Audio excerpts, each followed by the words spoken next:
할렐루야. 주님께서 우리에게 주신 귀한 하루, 예배로 출발하는 여러분들을 축복합니다. 기도하겠습니다. 아버지 하나님, 오늘 우리에게 귀한 하루를 주시고 또한 이 귀한 하루를 예배로 시작하게 하심을 감사드립니다. 주님, 오늘도 힘이 없고 부족하여 주님 앞에 엎드립니다. 주님의 도우심을 구합니다. 주님, 오늘 하루를 지켜보호하여 주시고 우리의 삶을 인도하여 주시옵소서. 그리하여 그리스도인답게 하나님의 자녀답게 살아갈 수 있도록 인도하여 주시고 오늘도 우리의 생명은 말씀이라는 것을 알게 하여 주셔서 말씀에 순종하고 그 말씀을 실천하며 살아갈 수 있도록 우리 가운데 능력과 지혜를 더하여 주옵소서. 예수 그리스도의 이름으로 기도하옵나이다. 아멘. 다 함께 찬송가 433장 찬양 드립니다.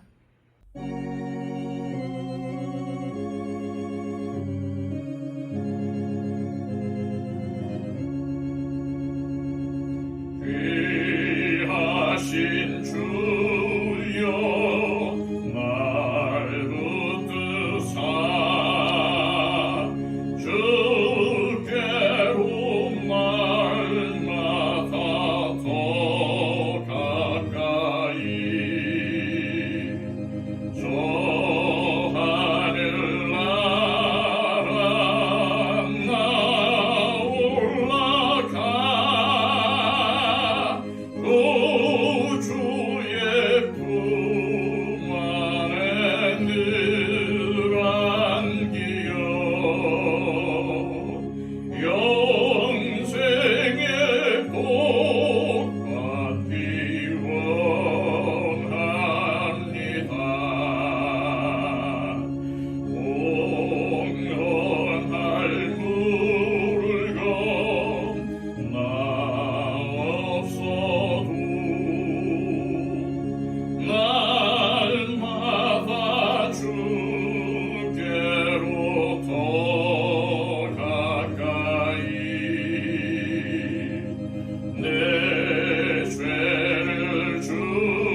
시간 우리에게 주시는 하나님의 귀한 말씀은 신약성경 요한일서 2장 18절에서 20절까지의 말씀입니다. 신약성경 389쪽입니다. 아이들아, 지금은 마지막 때라. 적 그리스도가 오리라는 말을 너희가 들은 것과 같이 지금도 많은 적 그리스도가 일어났으니 그러므로 우리가 마지막 때인 줄 아노라. 그들이 우리에게서 나갔으나 우리에게 속하지 아니하였나니 만일 우리에게 속하였더라면 우리와 함께 거하였으려니와 그들이 나간 것은 다 우리에게 속하지 아니함을 나타내려 함이니라. 너희는 거룩하신 자에게서 기름 부음을 받고 모든 것을 아느니라. 아멘. 지난 시간 요한 사도는 이 세상이나 이 세상에 있는 것들을 사랑하지 말라고 하면서 이것들은 육신의 정욕과 안목의 정욕과 이생의 자랑인데 이런 것들은 하나님으로부터 온 것이 아니요 세상으로부터 온 것이며 결국 없어져 버리고 말 것이라고 했습니다. 그리고 이어지는 오늘 본문에서 요한은 그렇다면 그리스도인들은 이 마지막 때에 무엇을 따르며 어떻게 살 것인가에 대한 가르침을 주고 있습니다. 18절입니다. 아이들아, 지금은 마지막 때라. 적 그리스도가 오리라는 말을 너희가 들은 것과 같이 지금도 많은 적 그리스도가 일어났으니 그러므로 우리가 마지막 때인 줄 아노라. 여기 아이들아 라는 말은 영적으로 다시 태어나 어느 정도 성장한 하나님의 자녀들을 지칭하는 일종의 애칭과 같은 말입니다. 전설에 의하면 요한은 이때 100세쯤 되었는데 설교할 때에 실제로 아이들아 라고 불렀다고 합니다. 그러면서 지금이 마지막 때인데 그 이유는 많은 적그리스도의 세력들이 일어났기 때문이라는 것입니다. 믿는 사람 대다수는 마지막 때를 주님의 재림이 가까운 시기라고 생각을 합니다. 그래서 말세의 지말이라는 말을 사용하면서 임박한 종말을 이야기합니다. 그러나 구약에서 마지막 때는 예수 그리스도가 오시는 것을 의미합니다. 그리고 신약에서 마지막 때는 예수님께서 오신 때부터 다시 오실 때까지의 모든 기간을 마지막 때 혹은 말세라고 하는 것입니다. 요한계시록에서는 이 말세를 숫자들을 이용해 표현했습니다. 42달, 1260일, 한때, 두때, 반때 등등의 표현들은 모두 마지막 때를 표현한 단어들입니다. 이 기간은 교회와 성도들이 광야와 같은 세상에서 훈련을 받는 기간이기도 하고 교회가 복음을 전하는 기간이기도 합니다. 또 치열한 영적 전쟁을 치러야 하는 기간이기도 한 것입니다. 따라서 이 마지막 때를 살아가는 우리 그리스도인들은 주님께서 여러 번 강조하신 것처럼 깨어 있어야 합니다. 인자가 생각하지 않은 때에 올인이 깨어 있으라는 말씀은 종말론에서 가장 핵심이 되는 표현입니다. 이 깨어 있으라는 말씀의 의미는 잠을 자지 말고 기도하라는 의미는 아닙니다. 오히려 항상 하나님의 말씀 앞에 내가 서 있는 자리가 어디이며 내 생각이 어디를 향하고 있는가를 점검하라는 것입니다. 다시 말해서 세상에 속하지 않으려는 노력입니다. 하나님의 뜻대로 순종하기 위해서 무시로 힘쓰는 생활이 깨어있는 생활인 것입니다. 그렇다면 적 그리스도란 무엇일까요? 원어의 의미로 볼 때 이 말은 그리스도를 대적하다, 반대한다는 뜻이기도 하지만은 그리스도를 대신하다, 대체한다는 뜻이기도 합니다. 다시 말해서 적그리스도가 예수 그리스도와 그의 몸된 교회를 철저히 대적하는 존재라는 의미도 되지만은 교회 안팎에서 예수 그리스도를 대신해서 영광을 받고 지배하며 진리를 왜곡하고 스스로 메시아인 척하는 존재라는 의미도 된다는 말입니다. 다시 말해 우리의 신앙의 초점을 예수 그리스도가 아닌 다른 것에 맞추게 만드는 것입니다.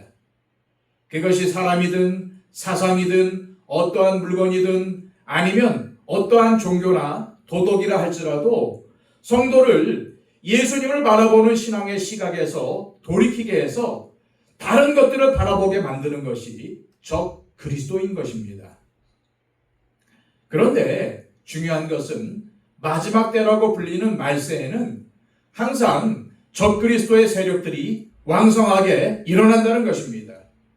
그리고 성도들이 교회를 이탈하게 만들고 진리를 배반하게 만드는 것입니다. 그러나 참된 그리스도인은 어떠한 시련이 있든지 주님의 몸된 교회에 남아 있어야 한다는 사실을 명심하시길 바랍니다. 그렇다면 요한 사도가 이 단락에서 정말 하고 싶은 이야기가 무엇일까요? 그것은 바로 적그리스도의 세력에게는 없고 참된 그리스도인에게만 있는 것입니다. 20절입니다. 너희는 거룩하신 자에게서 기름 부음을 받고 모든 것을 아느니라. 다음에 살펴볼 27절에는 이렇게 되어 있습니다. 너희는 주께 받은 바 기름 부음이 너희 안에 거하나니 아무도 너희를 가르칠 필요가 없고 오직 그의 기름 부음이 모든 것을 너희에게 가르치며 또 참되고 거짓이 없으니 너희를 가르치신 그대로 주 안에 거하라. 요한 사도가 말하는 적 그리스도에게는 없고 참된 그리스도인에게는 있는 것이 무엇입니까? 바로 기름 부음입니다. 그러니까 적 그리스도의 세력과 확연히 드러나는 참된 그리스도인의 특징은 주님께 기름 부음을 받았다는 것입니다. 앞서 말씀드렸듯이 적 그리스도란 예수 그리스도와 교회를 반대하거나 배신하는 것으로 예수님을 붙들기보다는 다른 것을 붙들게 만드는 존재입니다. 예수님을 흐릿하게 만들고 진리를 흐릿하게 만드는 세력입니다. 그러나 주께 기름 부음을 받은 사람은 예수 그리스도를 붙들고 주님과 깊은 사귐 가운데 거한다는 것입니다. 그렇다면 기름 부음이 무엇을 말하는 것일까요? 기름 부음은 레위기 8장에 처음 등장하는데 아론과 그의 아들들을 대제사장과 제사장으로 세우는 위임식 장면에서 나옵니다. 그때 하나님은 아론과 그의 아들들을 거룩한 기름을 부어 구별했습니다. 그 외에도 사무엘이 사울에게 기름을 부어서 왕이 되게 하고 다음에는 다윗에게 기름을 부어 왕으로 세웁니다. 이처럼 구약의 기름 부음은 구별입니다. 원래는 평범한 사람이지만 하나님께서 그를 기름 부어 거룩한 제사장과 왕으로 삼았다는 징표입니다. 그런데 베드로 사도는 베드로전서 2장 9절에 이렇게 선포했습니다. 그러나 너희는 택하신 족속이요 왕같은 제사장들이요 거룩한 나라요 그의 소유가 된 백성이니 이는 너희를 어두운 데서 불러내어 그의 기이한 빛에 들어가게 하신 이에 아름다운 덕을 선포하게 하려 하심이라. 여기서 너희가 누구입니까? 1차적으로는 베드로 전서라는 편지를 받는 사람들이고 동시에 모든 세대의 성도들을 지치게 하는 것입니다. 그런데 여기서 중요한 것은 왕 같은 제사장이라는 말입니다.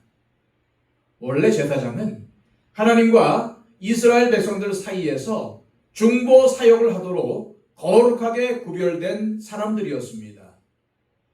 그런 것처럼 신약 시대를 사는 우리 그리스도인들은 세상과 그리스도, 세상과 하나님을 화목하게 하는 직책을 가진 왕 같은 제사장이라는 말입니다. 이것이 신약 성경이 말하는 기름 부음의 의미입니다. 그런데 문제는 기름 부음이라는 단어가 나오면은 무조건 성령의 기름 부음부터 생각하는 사람들이 많다는 것입니다. 그리고 성령의 기름 부음을 병고침과 예언, 방언 등과 연결합니다. 그래서 말씀보다는 은사에 매달리는 신앙생활을 지칭하는 것으로 이해가 되어버렸습니다.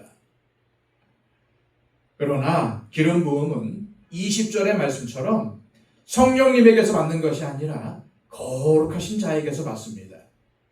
또 27절은 주께 받은 바 기름 부음이라고 분명하게 표현하고 있습니다. 따라서 20절의 거룩하신 자는 다름 아닌 예수님인 것을 알 수 있습니다. 이 예수님께서 기름 부음을 부어주신다는 것입니다. 이것은 아주 중요합니다.